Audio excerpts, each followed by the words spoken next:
Estamos retornando para a nossa segunda parte da nossa aula de mortificação da carne. Quero dar continuidade aqui com vocês a mais um versículo. E então vamos entrar na parte das obras da carne. Vamos conhecer cada uma delas. Romanos 8,15. Porque o Espírito que vocês receberam de Deus não torna vocês escravos e não faz com que tenham medo. Pelo contrário, o Espírito torna vocês filhos de Deus. E pelo poder do Espírito dizemos com fervor a Deus: Pai, meu Pai. Porque o Espírito que vocês receberam de Deus não torna vocês escravos. Quem escraviza é o diabo. O Senhor nos deixou livre. Porém, somos livres, mas se vivermos com obras carnais, teremos consequência, certo? Porque todas as nossas atitudes têm consequência. E aí ele continua falando: e não faz com que tenham medo. Ou seja, o medo não vem de Deus. Quando eu tenho medo, quando eu temo, eu estou depositando a minha confiança, a minha capacidade em mim ou no outro.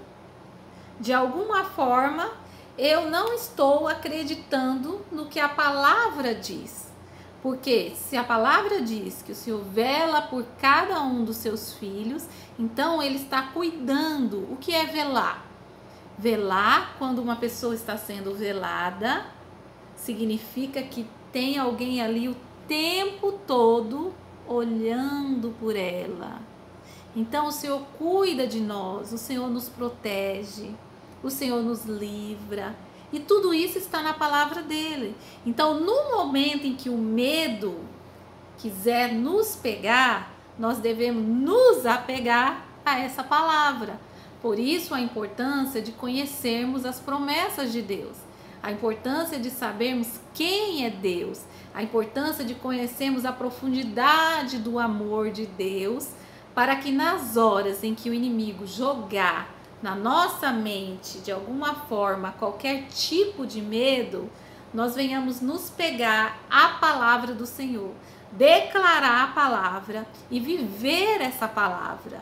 Viver a palavra que o Senhor deixou, através da declaração, através da leitura e no nosso dia a dia. Nós somos a palavra viva andando na terra.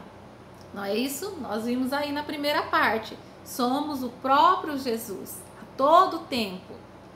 E o nosso testemunho é que faz a diferença na vida de todos que estão à nossa volta. Por isso que nossas atitudes devem ser atitudes alinhadas com a vontade do Pai. Vamos continuar aqui. As obras da carne. As obras da carne são conhecidas e são condenadas por Deus, porque são consequências da velha natureza pecaminosa.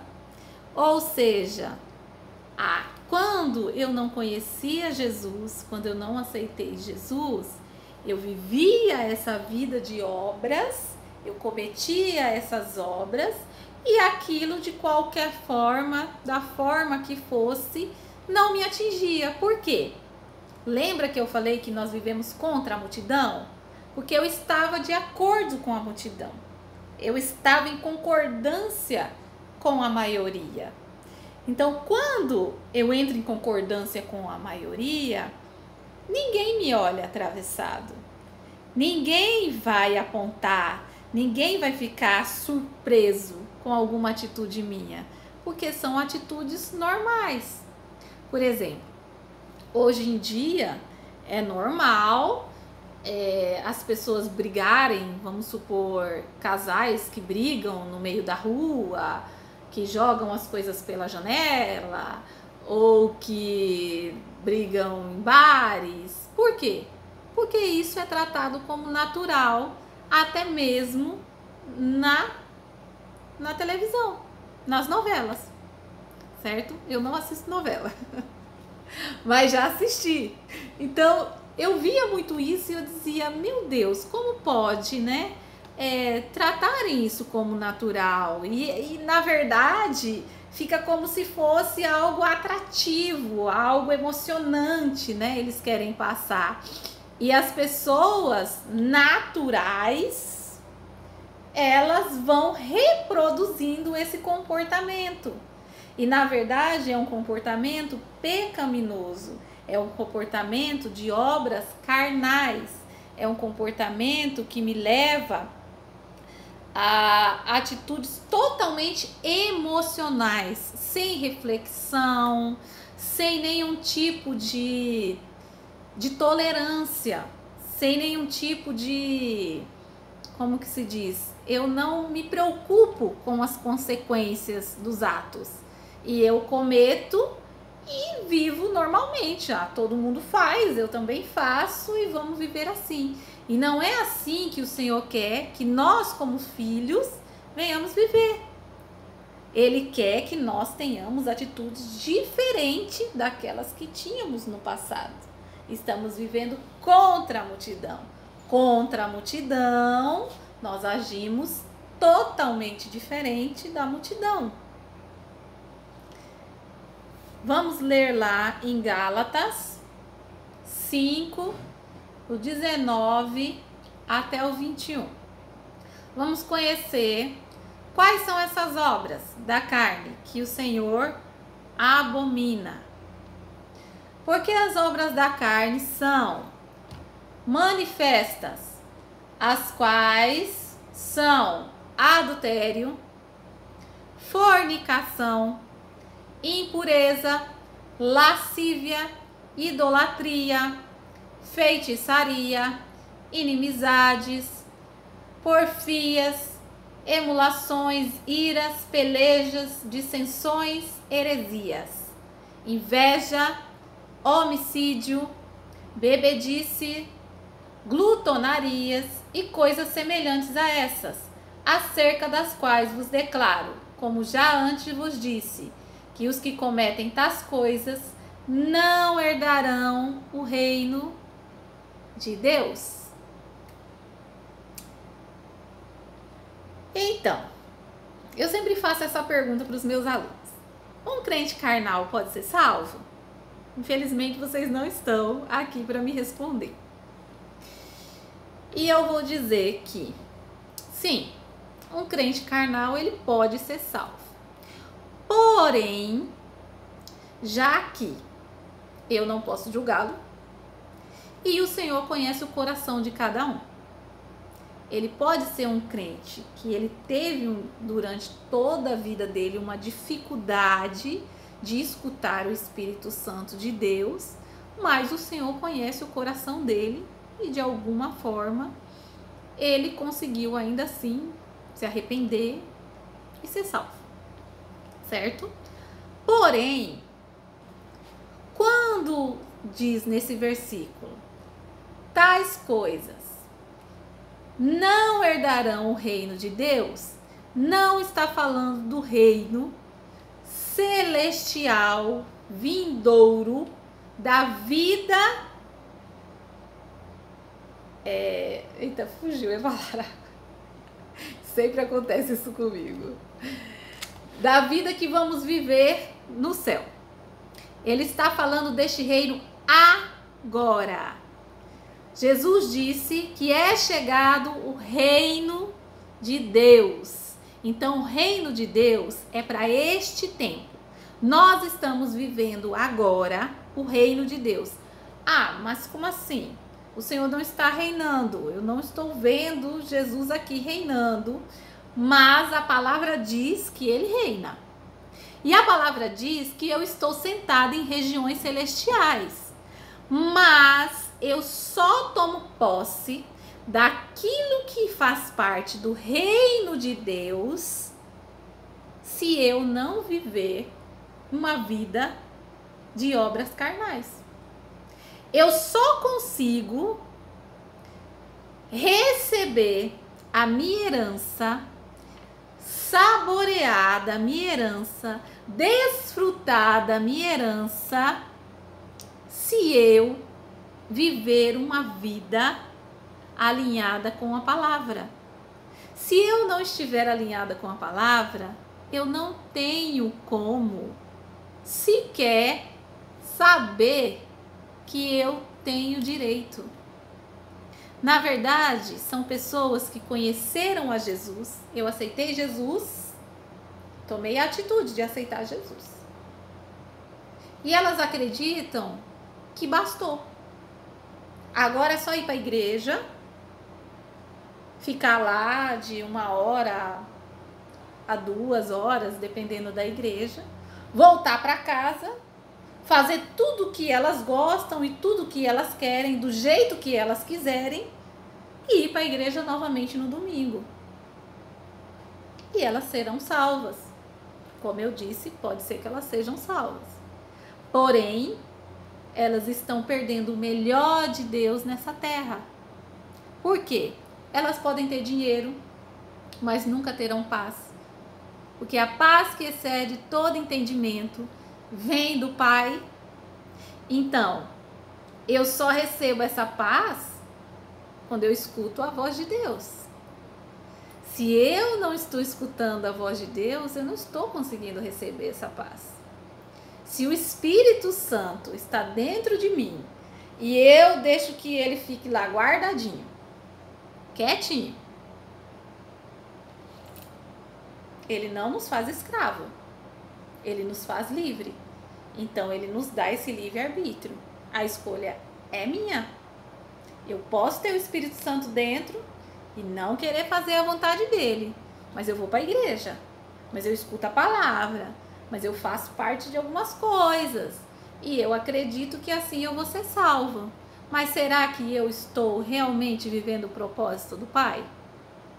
Será que eu estou realmente deixando frutos saborosos por onde eu passo, em tudo que eu faço, para que as pessoas possam sobreviver e se alimentar do melhor de Deus através da minha vida? Ou eu estou deixando um rastro de pecado, de imundiça, de justiça própria, de ingratidão, de coisas que não estão de acordo com a vontade de Deus? Além de eu estar fazendo pessoas infelizes, além de eu estar criando um caos, aonde eu deveria estar levando a paz, eu ainda estou trazendo negatividade para a minha vida e estou deixando brechas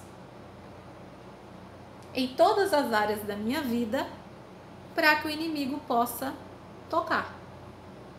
Quando eu vivo a vontade de Deus e quando eu luto contra as obras da carne, eu fecho portas do inferno. Por quê? Eu tenho a chave.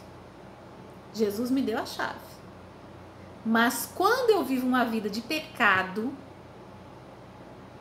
quando eu vivo uma vida de caos, quando eu vivo para o meu eu, e quando eu não estou alinhado com a palavra, eu estou abrindo portas e entregando chaves na mão do diabo. Aquilo que era minha herança, que a palavra diz que nós somos cordeiro de Cristo, eu estou deixando as chaves na mão dele. E simplesmente ele está dominando áreas da minha vida, da minha não, dominando áreas da vida daquela pessoa, e na verdade aquela pessoa está achando que é tudo normal. Por quê?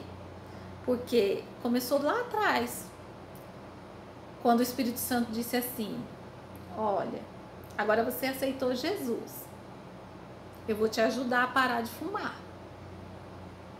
Eu coloquei um poder dentro de você chamado graça, que ela vai te dar uma plenitude, vai te encher de amor, de fé, de ousadia, de perseverança. Aí você vai orar em línguas. Eu vou te ensinar a orar em línguas. Eu vou orar com você. E aí você fala, não, eu só quero ir para a igreja. Eu vou para a igreja, e aí eu digo para todo mundo que eu sou crente, e aí eu caso com uma menina lá da igreja, ou eu caso com o cara da igreja, e olha, na verdade eu não quero ser nada na igreja. Então eu vou fazer uma faculdade, vou ganhar muito dinheiro, eu quero ser próspero, quero ser rico. E aí o Espírito Santo diz assim, olha, mas é uma coisa de cada vez. Vamos primeiro tratar esse seu lado, né? Vamos tirar esse vício. Não, ninguém vai ver. Eu fumo só dentro do meu quarto, ou quando todo mundo sai de casa, ninguém vai saber. Entre outras coisas, outros pecados que dá para ficar guardadinho dentro da caixinha, sem que ninguém perceba. Só que, irmãos, sempre aquela caixinha encontrada. Sempre o inimigo vai dar um jeito daquela caixinha ser aberta. E se ela não for aberta para a pessoa mais íntima sua, que geralmente é uma caixinha que, quando a pessoa mais íntima sua, ou sua esposa, ou seu marido encontra, vai doer muito nele. Geralmente ela vai ser aberta em público. Porque o diabo, sempre que ele pega uma chave, ele quer usar aquela chave contra a vida daquela pessoa. Então ele pode até segurar a chave um tempo. Mas depois, ele com certeza vai fazer com que aquela porta que ele dominou seja aberta e a caixinha que era guardada lá no cantinho, a caixinha do pecado de estimação, digamos assim. Aquele pecadinho que ninguém via, que ninguém sabia, vem à tona de alguma forma. E geralmente, um pecado de obra da carne, ele faz um estrago muito grande na família, na empresa, seja onde for, que essa caixinha seja aberta, ela vai machucar muitas pessoas e vai envergonhar aquele cristão que não fazia questão de ser alinhado com a palavra, de ter uma vida de santidade. A palavra diz que aquele que é santo se santifique mais. Ou seja, a gente sempre vai ter alguma coisa para mudar. A gente sempre vai ter alguma coisa para ser tratado. Algo que o Espírito Santo vai incomodar e que você vai dizer, mas eu não estou conseguindo. Espírito Santo, me ajuda. Vai ter que ter. Porque é uma busca, a gente tem que ter essa busca. Eu sinto como se sempre que uma área sua for tratada, for curada, for sarada, o Espírito Santo vai te mostrar outra que você precisa tratar. Porque nós precisamos crescer de fé em fé e glória em glória todos os dias. Mortificar a carne, converter a nossa alma e viver os frutos do Espírito. Então vamos lá. Prostituição diz respeito à promiscuidade sexual ou espiritual. A prostituição, né, dentro da igreja, ela geralmente está muito assim voltada, né, para traição, quando as pessoas são casadas, e também entre os jovens. Por quê? Porque é uma fase, né? Os jovens estão numa fase que os hormônios estão à flor da pele e acabam que as emoções ficam muito agitadas e às vezes fica difícil, porém não impossível, de controlar. Existem aí algumas dicas, vocês que, né, os meninos aí, os adolescentes, os jovens, procurem saber como vocês podem se ajudar, escutem o que o Espírito Santo fala, mas também procurem informações, psicólogos, como conseguir preservar a pureza até o ato do casamento. Por quê? Porque lembra da porta? Lembra da chave? O ato sexual antes do casamento vai abrir essa porta e você vai entregar essa chave da sua vida sexual na mão de quem não deveria. E isso pode trazer consequências, como entre outras coisas. Eu não vou me aprofundar muito nesse assunto. Quem sabe um dia a gente tem oportunidade e eu possa então estar falando mais sobre isso. No casamento nem se fala o quanto é drástico, o quanto é dolorido, o quanto é destruidor, na maioria das vezes, o ato de prostituição, de traição entre o cônjuge. Eu acredito que toda e qualquer pessoa, se não viveu, imagina o quanto isso deve ofender o outro. Então, como também eu aconselhei os jovens, os casais, tem algum problema, tá tendo dificuldade, não está sendo como queria, procurem dentro da igreja, dentro da sua igreja, com os seus pastores, uma ajuda, não se calem, não se detenham, certo? Procurem pessoas instruídas por Deus, sejam guiados pelo Espírito Santo de Deus, para que não venha cair nesse grande porque eu digo, porque é uma área que infelizmente tem assim destruído muitos casamentos dentro e fora da igreja. Então, que nós possamos estar sempre atentos a essas coisinhas que o inimigo usa para que não venhamos perder o melhor de Deus aqui no reino para hoje, no reino de Deus que temos para viver agora. Então, corte sempre o mal pela raiz. Aquilo que te faz pecar é o seu olho. A palavra diz: arranca ele fora. São as redes sociais? Desinstala do seu telefone. Aquilo que te faz pecar é a televisão? Deixa de assistir. Aquilo que te faz pecar são os encontros no final de semana com amigos? Deixe de ir. Corte sempre o mal pela raiz. É uma amizade que está evoluindo de uma forma que não deveria, mesmo você sendo casado ou ele sendo casado? Então corte o mal pela raiz. O Espírito Santo vai estar sempre nos incomodando daquilo que está saindo do controle. Quando eu estou disposta a ouvir o Espírito Santo, eu vou estar sempre sabendo quais as armações que o diabo está trazendo para a minha vida. Estejam sempre atentos para que não venham cair em armadilhas, para que não venha cair no que é natural na multidão. O natural na novela não é o natural dentro da igreja. Não é o natural dentro da minha casa, dentro da sua casa. Não pode ser natural. Nós viemos para fazer a diferença. E não deixe as coisas tomarem proporções agudas, proporções imensas. Procurem ajuda sempre no começo. Tudo é mais fácil no começo.